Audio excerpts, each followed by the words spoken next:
News এট 9-এ আপনাদের সবাইকে স্বাগত। আমি দেবাশিস চক্রবর্তী রয়েছি আপনাদের সঙ্গে। আর প্রথম নজর রাখবো যে খবরের দিকে। 3 দিনের উত্তরবঙ্গ সফরে আজই রাজ্যে আসছেন কেন্দ্রীয় স্বরাষ্ট্রমন্ত্রী অমিত শাহ। রাজ্যে অমিত শাহ আসার পর সীমান্ত সুরক্ষা সংক্রান্ত একাধিক প্রকল্পের শিলান্যাস করবেন তিনি। শিলিগুড়ির কাওয়াখালী মাঠে প্রদর্শনীর উদ্বোধন করবেন অমিত শাহ। শুক্রবার কাওয়াখালী মাঠে সভা করবেন কেন্দ্রীয় স্বরাষ্ট্রমন্ত্রী। সীমান্ত সুরক্ষা সংক্রান্ত বেশ কিছু বৈঠক যেমন করবেন স্বরাষ্ট্রমন্ত্রী, তেমনই বিজেপির শক্তঘাটে উত্তরবঙ্গে সাংগঠনিক বৈঠকও সারবেন তিনি। বৃহস্পতিবার সন্ধ্যা 7:35 নাগাদ বাগডোগরা বিমানবন্দরে নামবেন তিনি। শিলিগুড়ির মেফেয়ার হোটেলে তার রাত্রিবাসের ব্যবস্থা করা হয়েছে। শুক্রবার এসএসবি ফ্রন্টিয়ার হেডকোয়ার্টারে যাবেন কেন্দ্রীয় স্বরাষ্ট্রমন্ত্রী অমিত শাহ।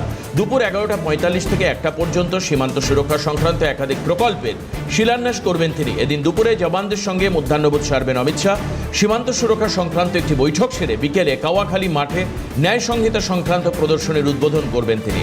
একটি জনসভা করবার সম্ভাবনা রয়েছে কেন্দ্রীয় স্বরাষ্ট্রমন্ত্রী অমিত শাহ। এরপর শিলিগুড়ির মেফেয়ারে 2টি পর্যালোচনা বৈঠক সারবেন অমিত শাহ। শনিবার সকালেও আরও 2টি বৈঠক হোটেলেই করবেন বলে কথা রয়েছে। শনিবার দুপুরে মধ্যাহ্নভোজ সেরে বাগডোগরা থেকে দিল্লি ফেরবার কথা রয়েছে শাহ। অমিত শাহর বাংলা সফর আজকে থেকে শুরু হচ্ছে আগামী শনিবার পর্যন্ত, অর্থাৎ প্রায় 3 দিনের সফরসূচি আপনাদের সামনে আমরা রাখলাম।